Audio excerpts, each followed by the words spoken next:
Oi, boa noite, tudo bem? Bom, nós temos falado muito sobre o distanciamento que muitas vezes nós nos colocamos diante de Deus. Qual é esse distanciamento? Qual o distanciamento? Que é o mais complexo.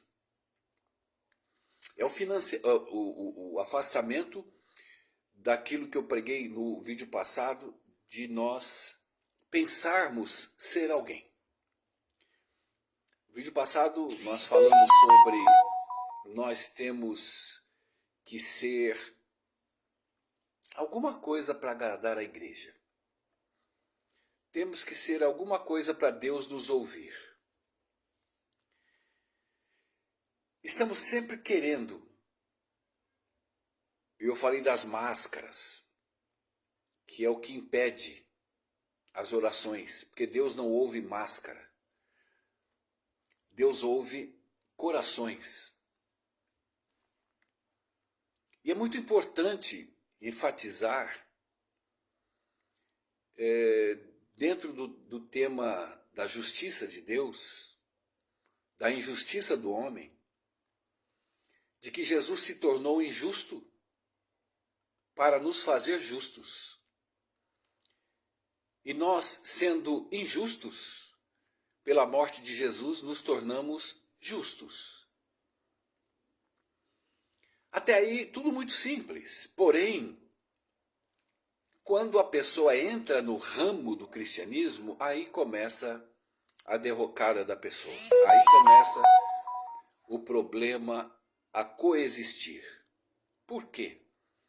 Porque aí vem todas as doutrinas para te achacar, para te perturbar, para que você tenha medo da existência de ser quem você é. Porque você vai dizer assim, poxa, eu sou esse camarada aqui, eu não vou para o céu. Um dia eu disse para o ancião, ele estava falando mal dos gays. Eu falei, o gay não vai para o céu? Ele falou, não, eu falei, você também não vai. Ele ficou branco. Eu falei, primeiro que nós não vamos entrar no céu, nem o nome nosso, você fulano de tal, não vai para o céu. Indo para o céu é porque Cristo está te levando, não você. Não é porque você é hétero que você está indo para o céu. Porque a imbecilidade, ela vai tomando uma forma que é inacreditável. As pessoas vão enlouquecendo. E nem o teu nome. Então, fulano, você não vai. Quando você for entrar no céu, você vai ter um outro nome, um novo nome. Até isso Deus pensou. Então, toda a categoria que você quer se colocar, ela ainda existe. Todo o caminho que você quer buscar e encontrar, inexiste porque ou você encontrou o caminho que é Jesus, você não vai encontrar outro caminho.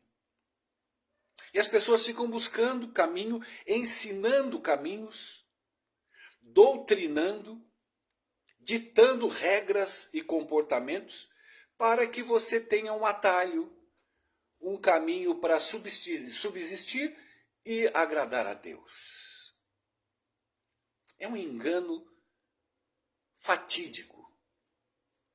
Nós não agradamos a Deus em nada.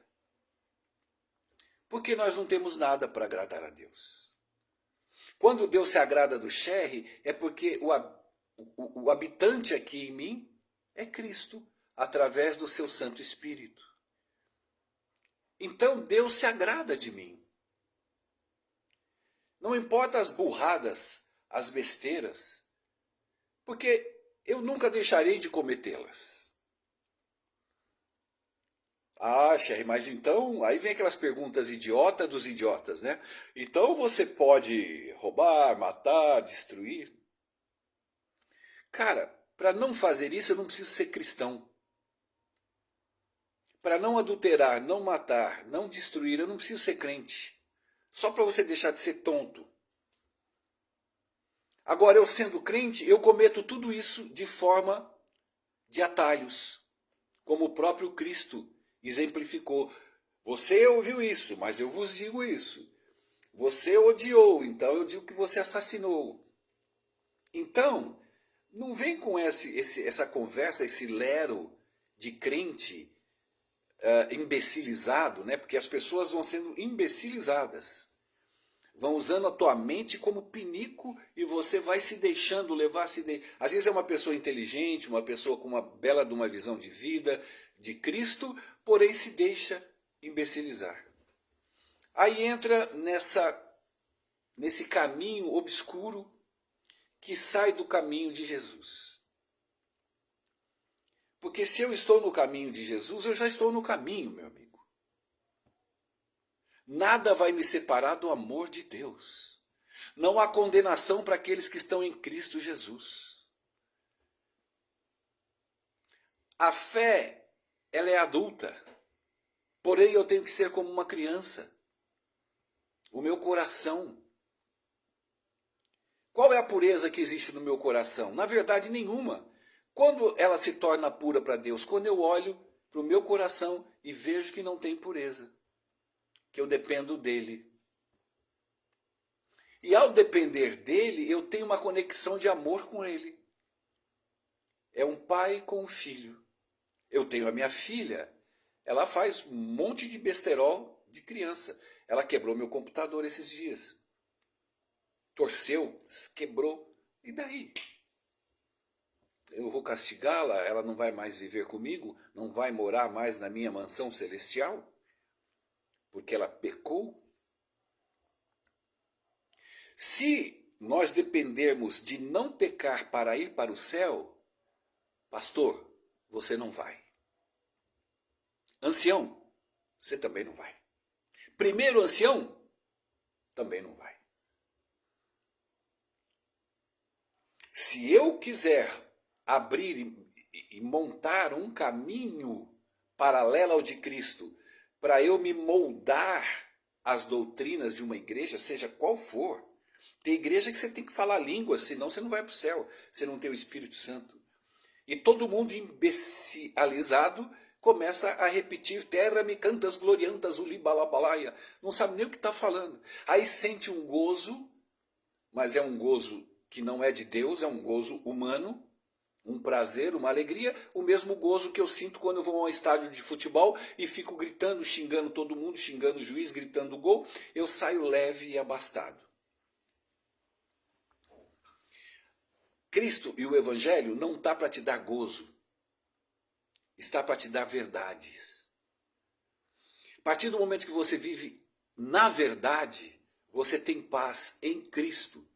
É a paz que excede todo entendimento. É paz, é uma coisa sua que ninguém toma. Você não vai ficar se expressando, plantando bananeira dentro de uma igreja, gritando sapatinho de fogo, imbecilizado por esses pastores malucos sedentos de dinheiro, que moram em fazendas absurdas, têm casas e mansões nos Estados Unidos, na Europa, viajam de jatinho particular.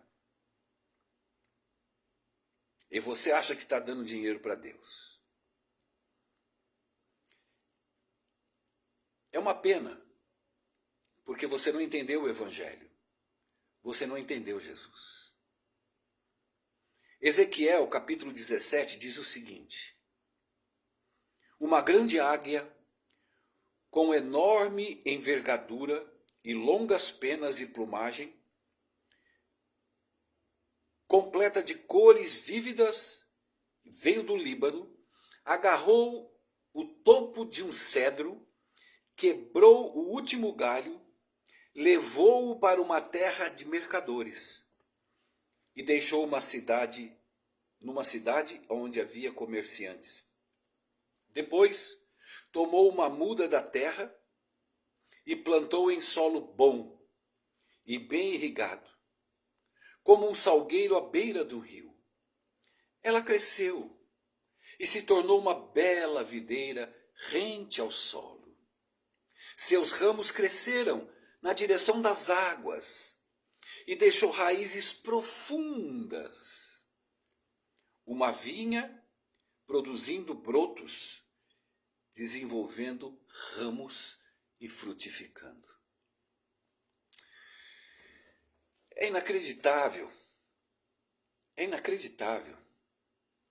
Cada vez mais eu me sinto impotente em pregar o Evangelho, a pureza da graça, a verdade da justificação pela fé. E as pessoas não entenderem, combaterem a Jesus. Porque essas pessoas combatem a Jesus, como ele foi combatido na época dos fariseus, como Paulo foi combatido também nessa época ao pregar Jesus e a graça e a justificação. E não há novidades nos dias de hoje, é a mesma coisa. Quando você começar a deixar que Cristo seja o seu caminho, o seu endereço e a sua plataforma para você ser levado ao céu, você vai ter problemas seríssimos, porque você vai contra todo o mundo de evangélicos aloprados, neuróticos, vazios de si, vazios de Deus, cheio de urtiga, cheio de homem dentro dele. Porque seguem preceitos, porque seguem o Velho Testamento, preceito sobre preceito, regras sobre regras. É assim que eles vivem. Não há liberdade na vida dessas pessoas. Não há liberdade nem verdade na vida dessas igrejas. A palavra de Deus ela é clara, de Gênesis ao Apocalipse, das árvores, do frutificar, raízes profundas, da videira verdadeira. Se você chega num pé de laranjeira e olha as laranjas e você pergunta para as laranjas: e aí, é difícil ser laranja? A laranja vai olhar para você: não, por quê? Porque se são tão bonitas, estão lotadas na árvore, o que vocês fazem para estarem aí? Elas falam: nada. Nós estamos apenas ligados à videira. Nós estamos apenas ligados à árvore. E a árvore que nos produz.